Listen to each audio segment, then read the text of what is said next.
दोस्तों, इस दुनिया में बहुत से ऐसे लोग हैं जो मतलब के साथ हमारे साथ रहते हैं। हमें ऐसे लोगों से दूर ही रहना चाहिए। ऐसे लोग पहले तो हमारी ज़िंदगी में आते हैं, हमसे चिकनी चुपड़ी बातें करते हैं, अपने आप को ऐसा साबित करते हैं जैसे कि वो हमारी बहुत परवाह करते हैं। लेकिन वही लोग हमारी पीठ पीछे हमारे ही खिलाफ षड्यंत्र रचते हैं। अगर कोई हमसे ठीक से बात कर ले तो हम उसे अपना मानने लगते हैं, लेकिन हमें इस बात का पता नहीं होता कि आखिर वो हमारे साथ इतनी मीठी मीठी बातें क्यों कर रहा है, आखिर उसका मकसद क्या है। और फिर धीरे धीरे हम उसकी बातों में उलझते जाते हैं। हम उसे अपना सब कुछ मानने लगते हैं, उस पर खुद से भी ज़्यादा विश्वास करने लगते हैं। मगर दोस्तों, हमें कभी भी खुद से ज़्यादा दूसरों पर विश्वास नहीं करना चाहिए। मैं ये नहीं कह रही कि आप किसी पर विश्वास ही मत करो, लेकिन हद से ज़्यादा नहीं। पहले वो जो कह रहा है उस बात पर सोच विचार करके ही और उसके बाद आप उस पर विश्वास करो। ऐसा मत करो कि उसने कही और आपने मान ली, बिना कुछ जाने पहचाने ही उसकी बातों पर भरोसा कर लिया। अगर आप ऐसा करोगे अपने जीवन में कभी ना कभी धोखा ज़रूर खाओगे। तो बचो ऐसे लोगों से जो आपके साथ मतलब से हैं, और हमेशा अपने मन की सुनो। जो आपको ठीक लगे वही करो। ये दुनिया ऐसी है, जिस प्रकार से मीठे पर मक्खियाँ भिनभिनाती हैं, उसी प्रकार से ये मतलबी लोग होते हैं। ये आपके पास तभी आते हैं जब इन्हें कोई काम हो, और अपना काम निकला तो ये फिर गायब हो जाते हैं। इसलिए अगर कभी भी किसी पर विश्वास करो तो सोच समझ कर ही करो। पहले उस इंसान के बारे में पता लगाओ कि क्या वह वाकई में आपके लायक है या फिर नहीं। उसके बाद में अगर आपको लगे कि हाँ वो इंसान सही है, तो आप उस पर विश्वास कर सकते हैं। लेकिन फिर भी उस इंसान पर कभी भी खुद से ज़्यादा विश्वास मत करना। आइए इसको इस कहानी से और भी ठीक तरीके से समझते हैं। बहुत समय पहले की बात है। एक नगर में दो मित्र रहा करते थे।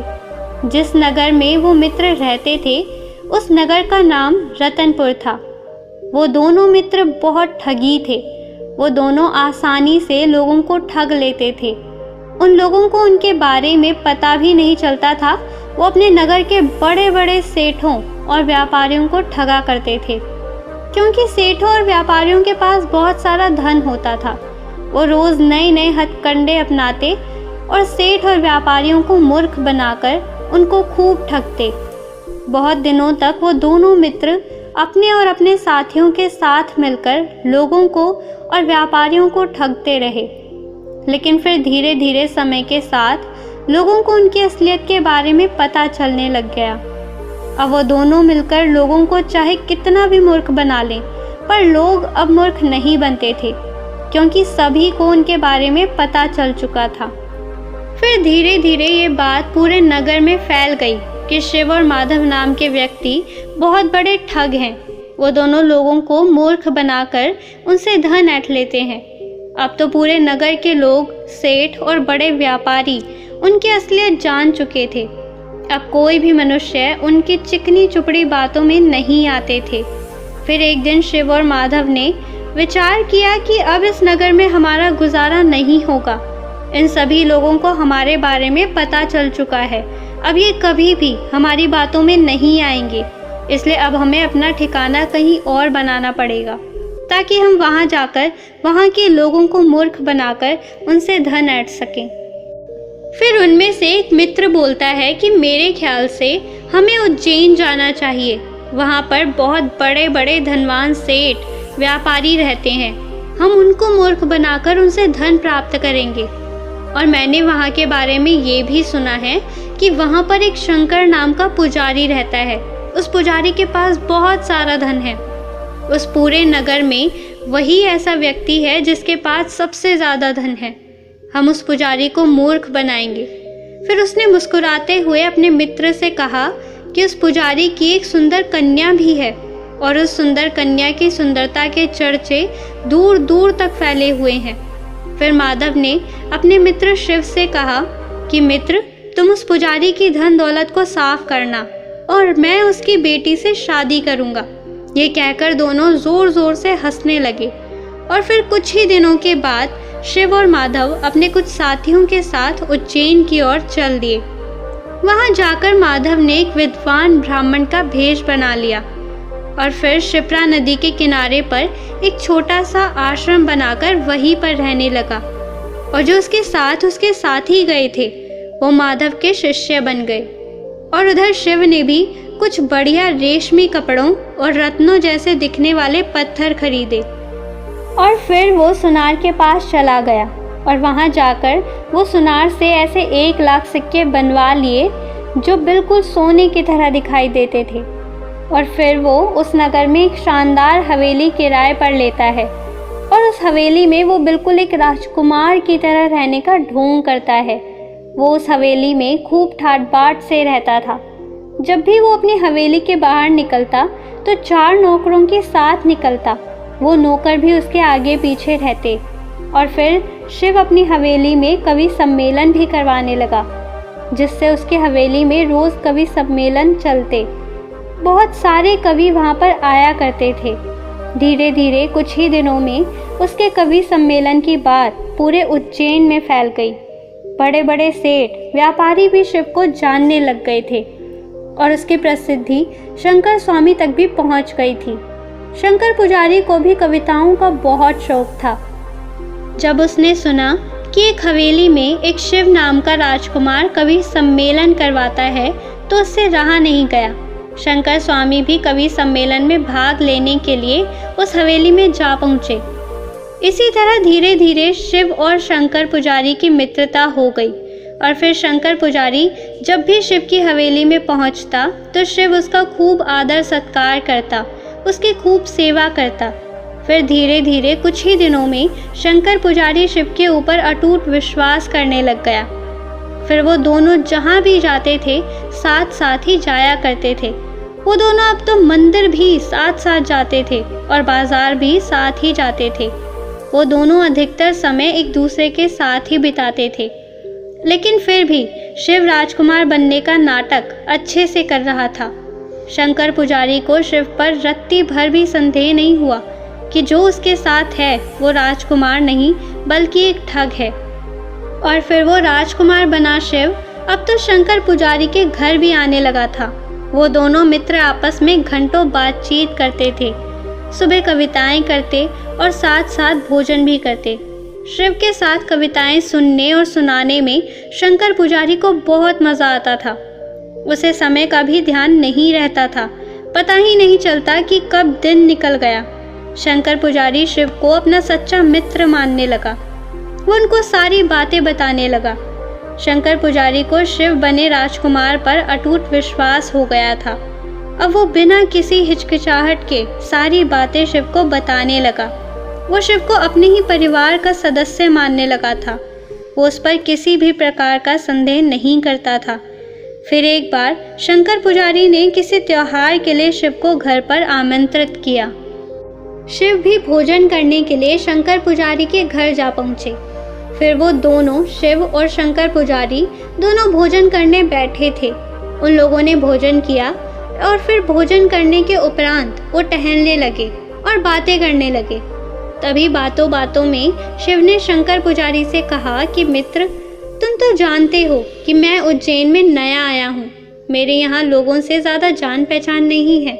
मैं तुम्हें अपना एक रहस्य बताना चाहता हूँ। मेरे पास 1 लाख सोने के सिक्के हैं।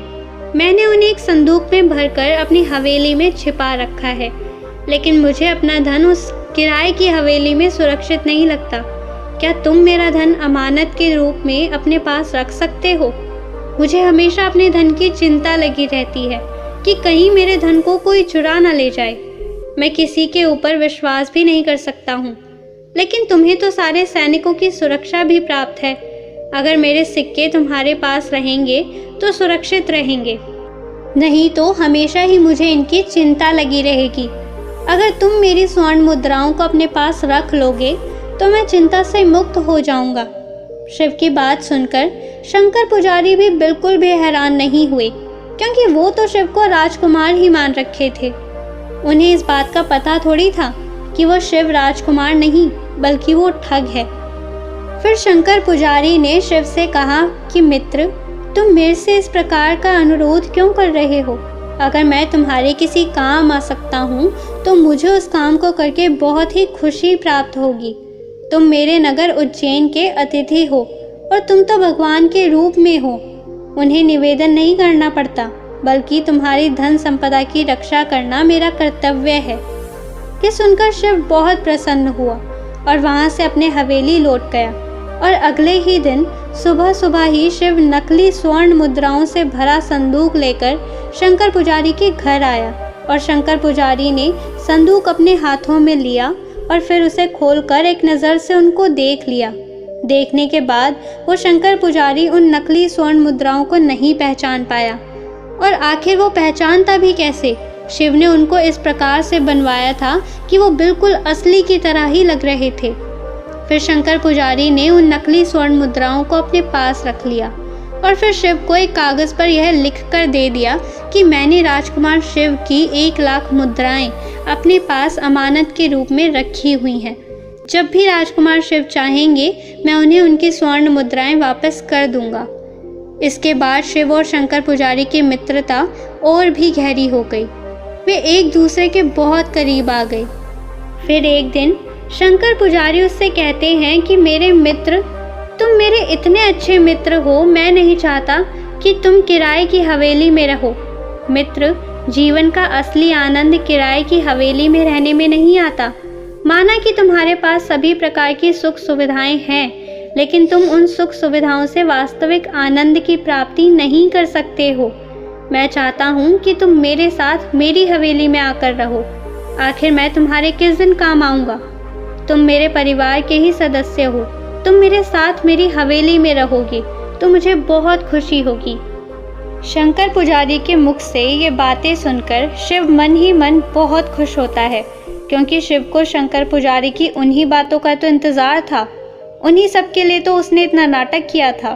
शिव अपनी आंखों से मगरमच्छ के आंसू निकालकर पुजारी से बोला कि मित्र, पराई जगह पर इतना अपनापन तो किसी अपने से ही मिल सकता है।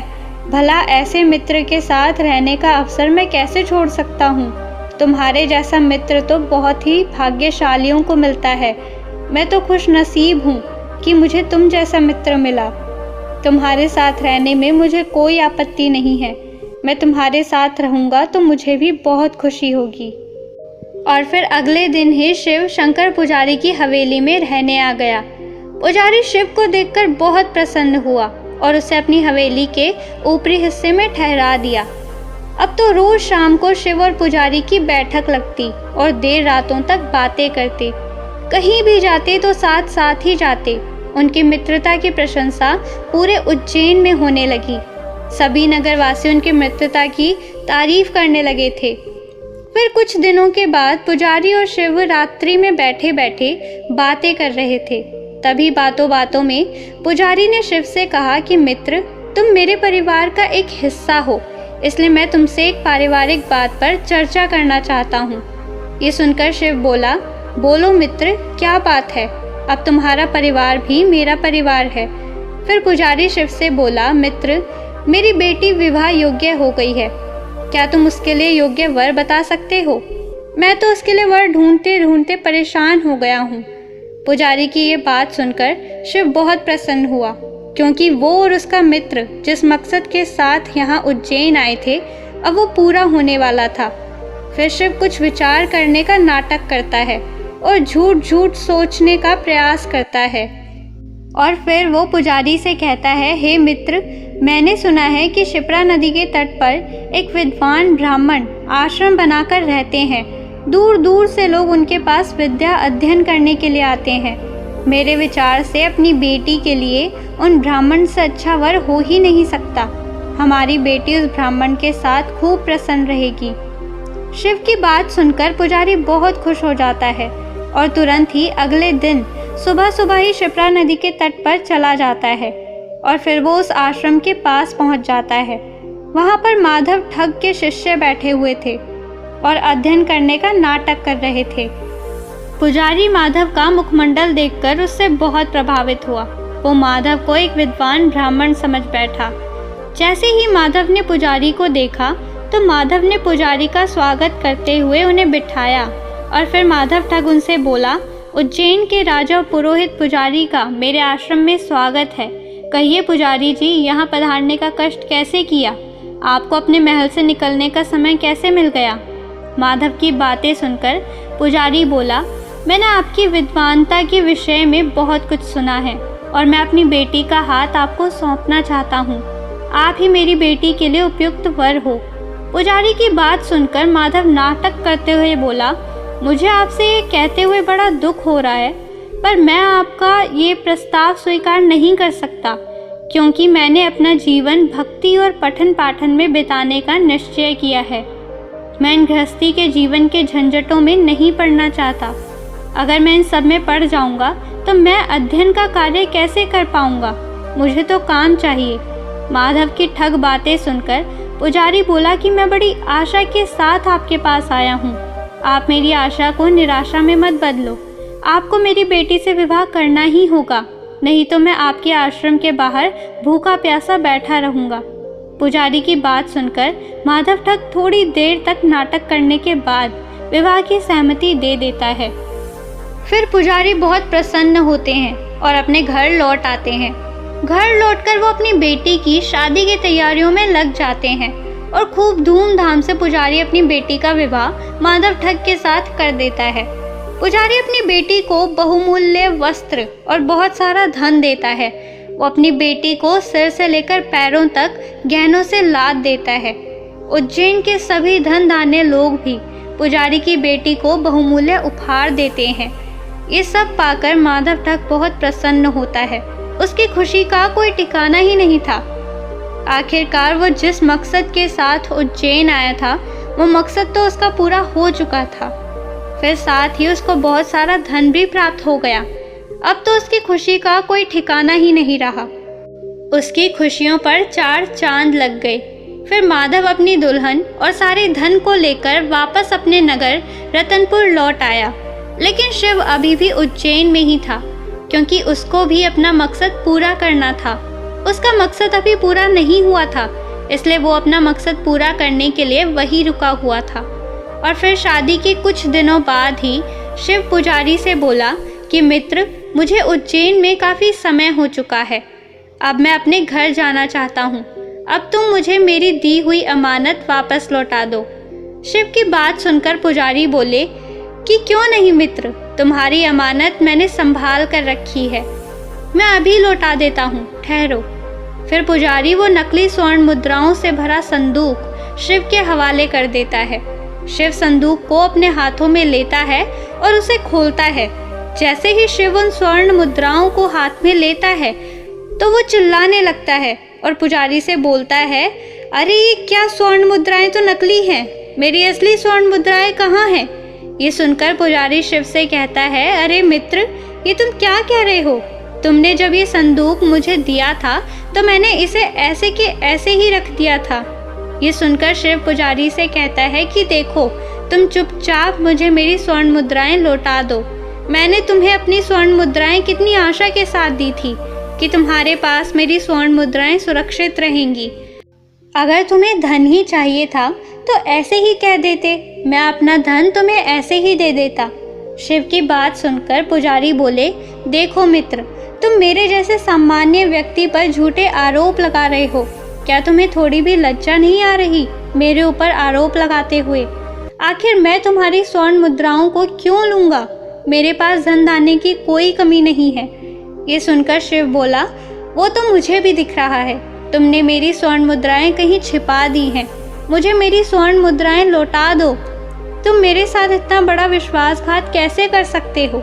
मैंने तो तुम्हें अपना सच्चा मित्र माना था और तुम्हारे ऊपर विश्वास करके मैंने अपना धन तुम्हें दिया था, पर तुम मुझे मेरा धन नहीं दे रहे हो।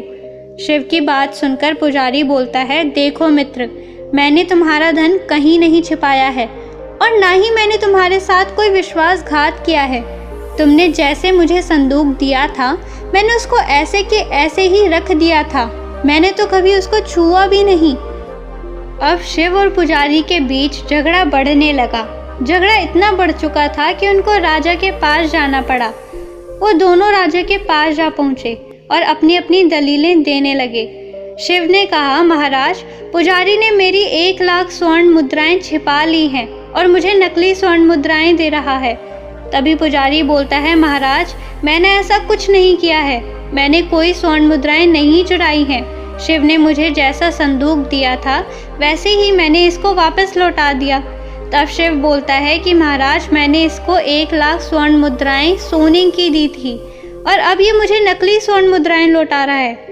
फिर शिव राजा से कहता है कि हे महाराज, जब मैंने इसको अपनी 1 लाख स्वर्ण मुद्राएं दी थी तब इसने मुझे एक कागज़ पर ये लिख कर दिया था कि मैंने राजकुमार शिव की 1 लाख स्वर्ण मुद्राएं अमानत के लिए अपने पास रखी हैं। जब भी राजकुमार चाहेंगे तो मैं वो स्वर्ण मुद्राएं राजकुमार को वापस दे दूंगा और अब ये मुझे नकली स्वर्ण मुद्राएं दे रहा है।